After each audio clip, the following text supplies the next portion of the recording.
Semiconductors may be tiny in size, but they have a monumental impact on our daily lives. From powering our smartphones and laptops to keeping our cars and medical equipment running, semiconductors are a backbone of modern technology. And without these miniature marvels, our world would come to a standstill. Incredible advancements have been made in the semiconductor industry, with chips now being produced at a width of only 13.5 nanometers.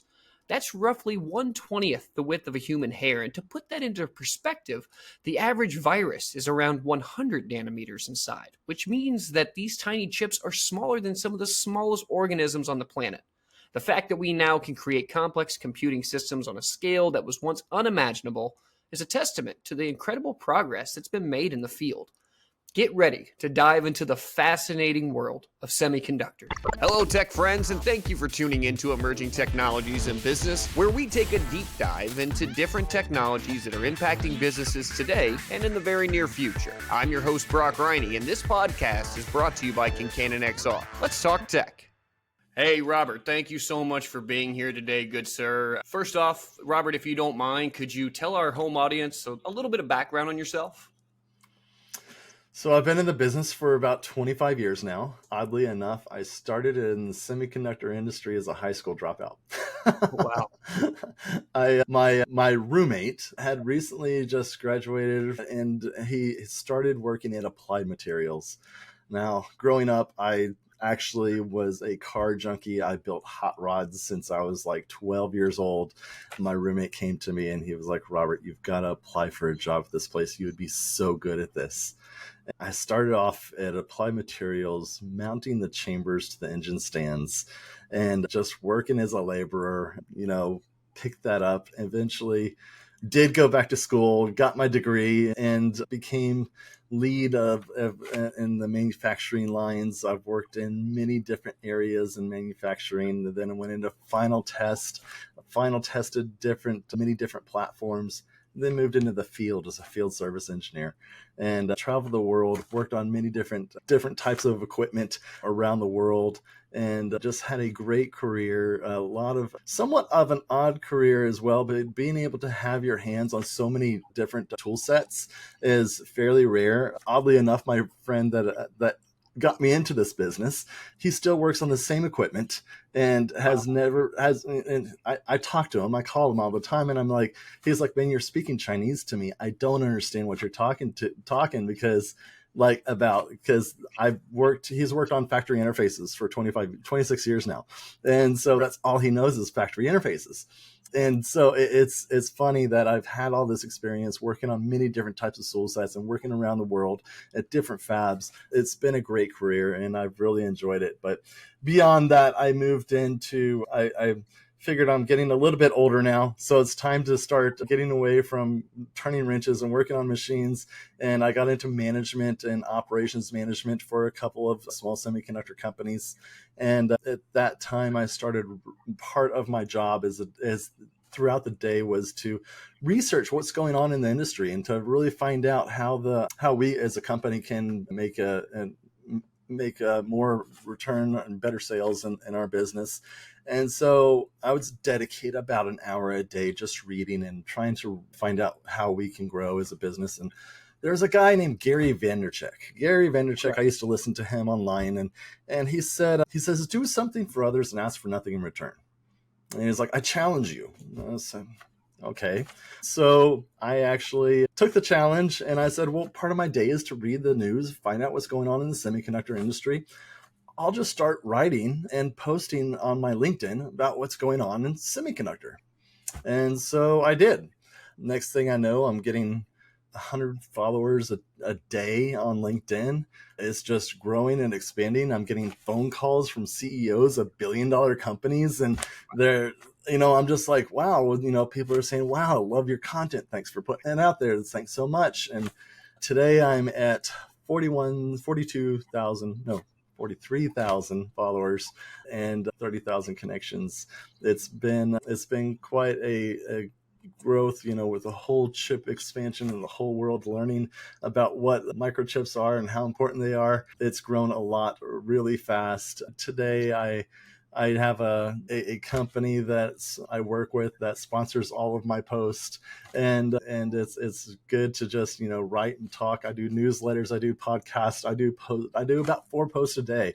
It's incredible, and the amount of news that's coming out daily. It's incredible to try to keep up with this new news every day, and just writing and talking and posting all day long. And then of course I sponsor my sponsor that finances everything. So it's been good. It's been a great ride. I've loved this career. I've loved the industry. I've started a new nonprofit organization trying to bring education and knowledge of the industry to the younger generation, and trying to get them excited about semiconductors, because we have a big problem coming. We're doubling the size of the industry, and we need to get these kids excited about the industry because we don't have them in the pipeline right now. We're doubling the size of the industry. Average age of semiconductors, senior engineering, is 52 years old, and we're retiring a lot of people. We need to put a lot of these younger kids in the pipeline to be able to get them filling these positions that are coming open in the very near future. So. Well, I think that was how I found you too, by the way, was LinkedIn. I Yeah. started doing research much like you, right? I do research all the time on new technologies that are out, and happened to jump into extreme ultraviolet lithography, and that was where I found you. And same, just like I'm sure all the CEOs are saying the exact same thing. I found your content to be really crisp, really, really good stuff, and really well written, by the way, as well. So congratulations on all the success there. And you were right. So you were mentioning like we're doubling how many semiconductors are really going to be near the field that we're going to need. And we're seeing that age out process in a lot of different industries as well, where we're just losing this top talent and we're not replacing it with younger talent as of right now. So there's a huge disparity going on right now. And with semiconductors, COVID obviously accelerated that problem, where I think that was when the general public finally realized what all has a semiconductor in it. Like everything does. Like most of the things that we're using on a day-to-day basis. Like Amazing. I had no idea that it was in every single one until I started doing my own research. And you've seen a whirlwind of change in the 25 years you've been doing this, Robert. So what has been some of the bigger changes that you've seen, in the industry in the last couple of years, and how have you seen that impacting the field of work right now? Well, I mean, I think the biggest change we're seeing lately, obviously we follow Moore's Law, right? And Moore's Law has constantly brought that node down to the next levels. And we've been following that since I've been in the industry. It's been, pretty consistent. But I think some of the biggest changes we're seeing right now is global nationalization of chips, and the global chips acts for many nations, and the geopolitics that has gotten involved in this industry. We're of course seeing chip shortages, and a chip is not a chip. They can be apples and oranges because of the different types of chips and how they're made. There's very different styles of chips and very different pricing of the chips as well. But so understanding that, and how that geopolitics is playing in the industry, and why we're having these chip shortages, but also the understanding like the chip wars and the geopolitics that are going into this. There's a lot of sanctions going on right now, international sanctions that are happening, that are really kind of a silent war right now that we're seeing between nations. So Yeah, it's definitely gotten a little muddy, is the best way to say it, right? it has. So It has. one of the things I was hoping you could reiterate to our audience is why the semiconductor industry is so important when we're talking in the realm of technology. It's easy to say, yes, we can make everything smaller. Smaller means that we can have more of them. More of them means that we can have better technology. But Yeah. how do you see that as the way that it contributes to advances in areas like computing and communications and those type of industries? The world is getting a lot more. We're able to communicate a lot easier now. There's a lot of important things that are taking place right now. That is the high-speed internet, and you see that around the world. As I travel around the world. I was just in Oman and Dubai and Munich and all these other countries, but I see that the one thing that really slows down, that the one thing that really stops a lot of these countries from being more advanced, is the 5G technology. that this is the high speed internet, and being able to have this high speed internet is very important for these nations. I had a great conversation with a gentleman while I was flying to the Middle East. He is from Africa, and we just we were talking about technology and how much technology is changing the world, and technology is just going to be this great equalizer that's going to educate and bring so much knowledge and access to everything to the rest of the world, that we're really going to see nations coming out of poverty and being able to see it's going to change everything. We're going to be able to really, this technology, chips are just going to be in everything. And the way that chips and computers now are analyzing data and being able to process the amount of data that they have, it's going to be super impactful in the future, because not only is it just chips, but it's also, it's these other nations around the world, and them being able to advance people and educate people and being able to do things that bring them out of the poverty and bring them out, into the world of technology, and being able to have that access for them is just super important. I think it really will be a great equalizer. This chip technology will be. When you look back in time, right? So when we used to have these computer chips, they were the size of most of a room, right? We sent people to the moon using 64 megabits worth of storage. It's crazy to me when you start thinking about now that we have the ability to make these chips so small that we can have so many of them in one thing, that it's like anything else. The smaller it gets, the faster it gets, right? So Yeah. what are we going to be capable of if we could send somebody to the moon with 64 megabits of storage? And that Yeah. was however many years ago. Who knows what we can do now? I agree with you completely. I don't think there'll be such a thing as poverty really anymore, or any sort of war-torn countries or anything in that manner.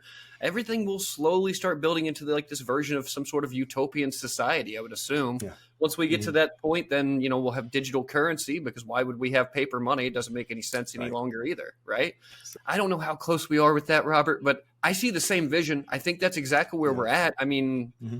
10, 20, 30 years, maybe. But our exponential growth is just going to happen so much quicker too, because we haven't even thought of the technologies that we're going to be able to utilize with this type of tech that we have. So it's going Yeah. to be an exciting world. There's no doubt about that. I'm excited to hear back from you too, later on Yeah. in the year. And if you're Yeah. good with it, I'd love to follow up with you once a year, so on and so forth. Have you Sure. back on so we can learn anything new that's going on. Definitely. Anyway, I'd getting love to back show to you. I'd love yeah. to show you something that I talk about and that I spoke about in Oman. Yeah. This is a Cerebus chip. It is 2.6 trillion transistors, 850,000 cores. This is the new AI technology that is coming out. It's just incredible to see the technology, where we've gone from a single transistor bulb, right? Right. You talk about the transistor bulb and how we've gone from that to 2.6 trillion transistors inside of a chip. And I talk to my kids and I talk to students about it. What is that? What is a trillion? Try counting to a trillion. You're going to be Right. counting for 31,000 years, or 32,000 years, something around there, trying to count to a trillion. That's how big that number is. That number is insanely big. And so the amount where we've gone and where we're going with technology is just amazing, and we're fixing to see a parabolic shift because of artificial intelligence and the way that we're able to use automation and AI to just compound that by millions of times. That growth and that data collection is going to be incredible. There's no doubt about that. I was hoping, if you don't mind, if you could tell me and the audience a little bit about extreme ultraviolet lithography and kind of how that differs from the techniques that are being used in the semiconductor manufacturing industry right now. Obviously, Yeah. this is a newer one. And for our audience back home, just so y'all know, when we refer to lithography, that's a semiconductor process of reducing a pattern of complex circuits onto a chip. So if you hear us refer to that, or if you hear us talk about extreme ultraviolet lithography as EUV, that's why. It's just to shorten it, because it's kind of a long thing to say. Anyway, Robert, could you give us a little bit of breakdown on it? You're from viewers may or may not understand the old way of lithography of shooting a laser through a reticle and a mask, and then inputting this laser through this reticle that imposes this image onto a wafer that the silicon wafer that we're all familiar with. And this is the old way of doing this technology. Well, we kind of hit a bottleneck with trying to keep up with Moore's law. And I guess it was 2016 or so, there was some people talking and trying to figure out, where do we go from here? Because we don't have the technology to really, the mass production technology to be able to bring the nodes down to the smaller level. We're now saying that we're trying to perfect mass production at 3 nanometers. We're not doing it yet, but we can say that we are doing it very well at 7 nanometers. That chip that I showed you is a 7 nanometer chip. And so to put some of that into perspective, what is a nanometer like, and what does 3 nanometers mean? Depending on the type of material, a nanometer, depending on the molecule and the size of it, a nanometer, 3 nanometers is 21 atoms wide. 21 to 30 something atoms wide, depending on, so we're stacking atoms, right? And being able to understand what that means and what does a nanometer mean, that's that really how you break it down. But so now we've come up with ASML came out with EUV, extreme ultraviolet technology, and this is the next photolithography equipment that's bringing it down from 10 to 7 nanometers to, well, I guess we can go down to 1, right? 1 nanometer. And then we change architectures and we change different processes, the way that we're going to do packaging, and then that will change how we continue that growth. But EUV is an incredible machine. I was reading about it just the other day. I mean, it's a 13.95 nanometer wavelength light that it uses a 25 kilowatt laser. It shoots So much energy. 50,000 times per second, and it's dropping liquefied droplets of tin, and it's vaporizing that tin, and as it's suspended in the air many times, and it's taking it's creating a plasma with that tin that the electrons are able to absorb into the tin molecules, and then the energy then is returned to, whenever they discharge the energy there from that droplet, it uses that to create the EUV photons. So it's a super complicated system. They've gone back and forth with, trying to create this machine. There's the laser that they use on this machine. It's the perfection of this lens. It's made by one company in Germany, and this company is able to make this lens, and it's like 0.0 to the 16th scale. It's something incredible. The perfection of this lens is extremely hard to make. It takes a year to make this single lens for this machine, and so trying to recreate this machine, other companies trying to recreate this machine is very difficult. But ASML has perfected it. It's really, they've done an amazing job. They had issues at one point. They're trying to figure out why the laser wasn't working. It wasn't whenever they're shooting it into the reticle. But at one point they found out that if they shoot the laser through water,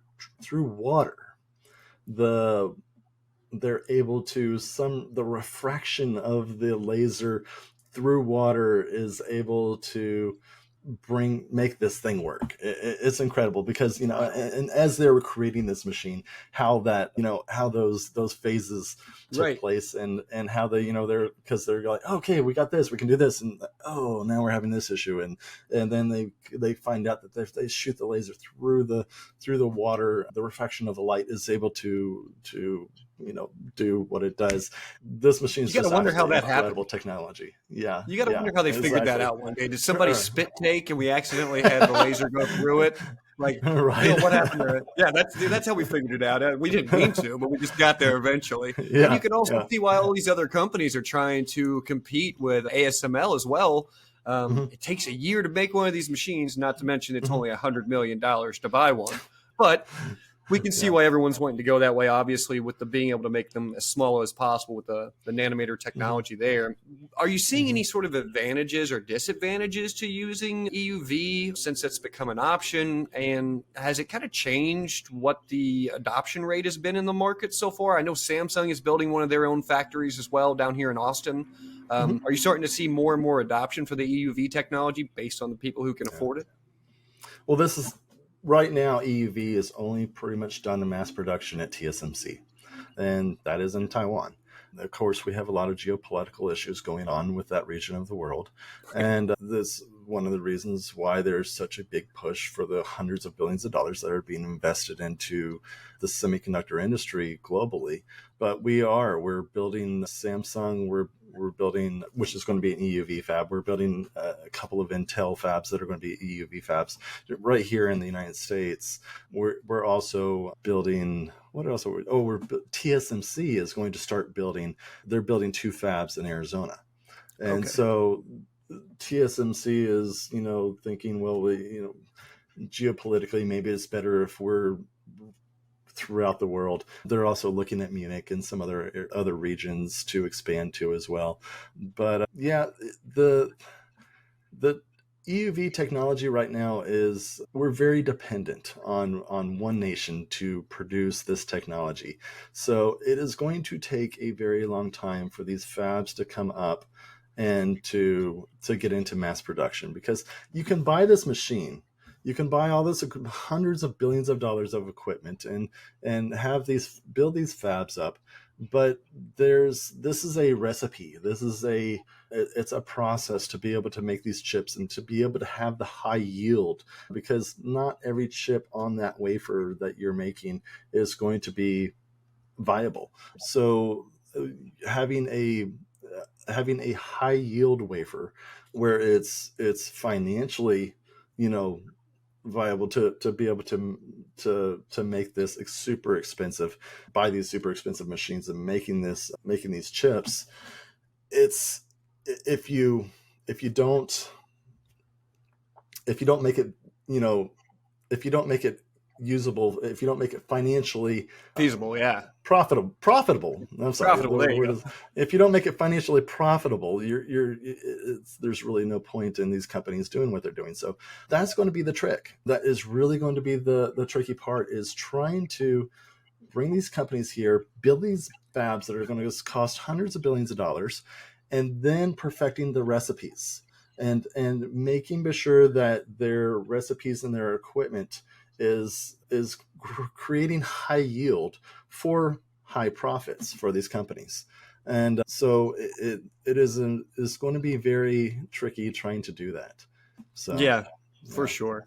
And like you said, it's just not cost effective immediately, at least not now. Mhm. But most things, when they first come out, Robert, they're not realistically. They always get better, cheaper. But if you've got a lens that you can't create outside of it taking a full year, I don't know how we're going to get that down. Yeah. But that process is going to have to get a little bit better. But Mhm. once we do get to that point where it's more cost effective, we'll be able to do more high volume manufacturing with a lot with these plants that we were mentioning too, Samsung, Intel, all these different ones that are coming in.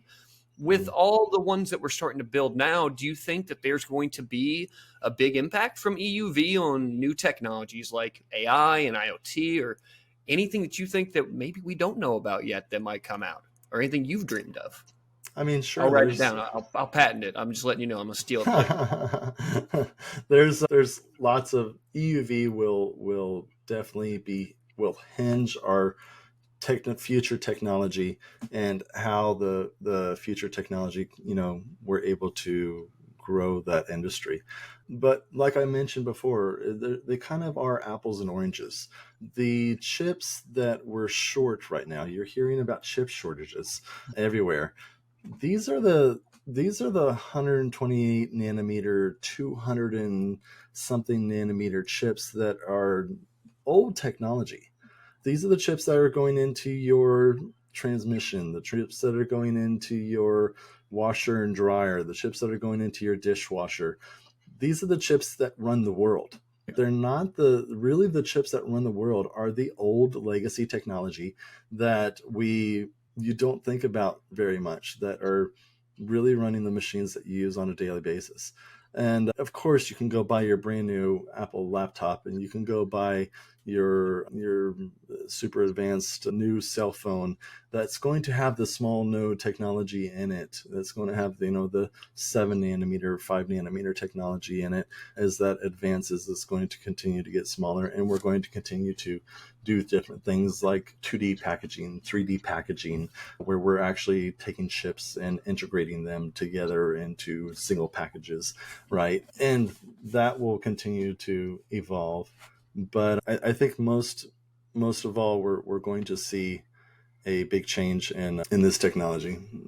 Yeah, we're definitely going to have a more connected world. It feels like all the things that aren't necessarily connected right now are going to be, right? And even probably the most bizarre things, I would think too, Robert, long term, like we'll have connected desks. I don't know why I need a connected desk, but sure, we'll find a good purpose for it. Maybe it'll have some way of connecting an automatic, I don't know, monitor that can pop up, pop down or something, but everything. Really, realistically, I feel the same way. Once we get 10, 15, 20 years down the line, like you were mentioning, 2035, we're going to have a trillion chips out there because everything's just going to be connected. It won't even matter what it is. You're going to buy an energy drink and it's going to have a chip in it. Who cares at that point?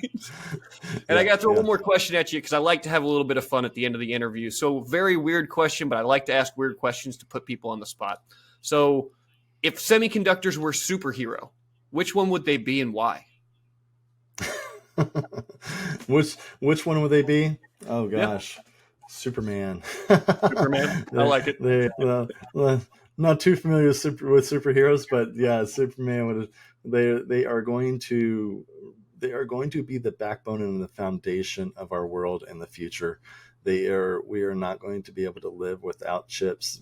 Like you were talking about the CBDCs, central bank digital currencies that are going to be coming out in the future. They will be our money. They will be our data. They will be everything. And a lot of people say that they will be the new oil.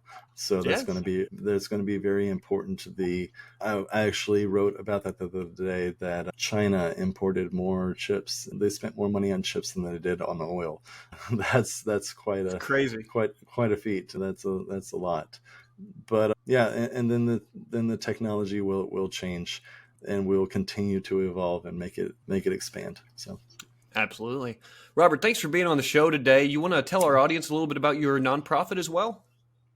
Love to. Yeah. My nonprofit is SIMU. That's Semiconductor Industry Mobile Education Unit. The goal is we're raising funds. I would like to build a 52-foot semi-trailer that is going to expand to 1,000 square feet. And we're going to drive this 18-wheeler to schools all over the nation. And from 6th grade to 12th grade, we're going to educate and excite the next generation about semiconductors and the technology of this industry and where it's going. So we have to get these kids excited about the industry. Right now, they're excited about making money as software engineers and doing other things, but we need to get them really excited about working on semiconductor equipment and being in this area. It's quite a challenge right now trying to grow this, and it's so much work, but it's so well worth it. I've recently we took a tour of 10 high school kids to the University of Texas lab, and that was just an amazing trip that we did. It was good. That's super cool. For everybody at home, go to www.simeu.co if you want to check it out. And then Robert will, of course, put that down in the notes below for everybody as well. Again, thank you so much for being on the show. It was a super fun conversation with you. For everybody at home, that's going to be all the time that we have for today. You can join us next time for Emerging Technologies in Business, where we explore the latest technologies that shape our world with new episodes that come out every Monday morning at 7 a.m. Central.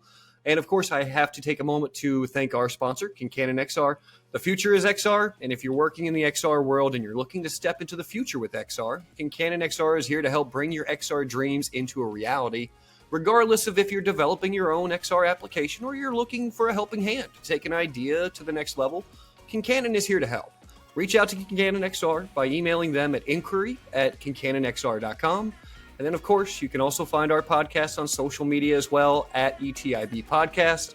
If you like this episode, hit subscribe and click for another one of these emerging technologies and business videos that'll pop up here on YouTube. That's going to do it for today. Thank you again, Robert, for being here. Fantastic talking. Really, really enjoyed it, good sir. Thanks so much for having me. All right. Thanks, everybody. We'll talk some more emerging tech next time. Bye, everybody.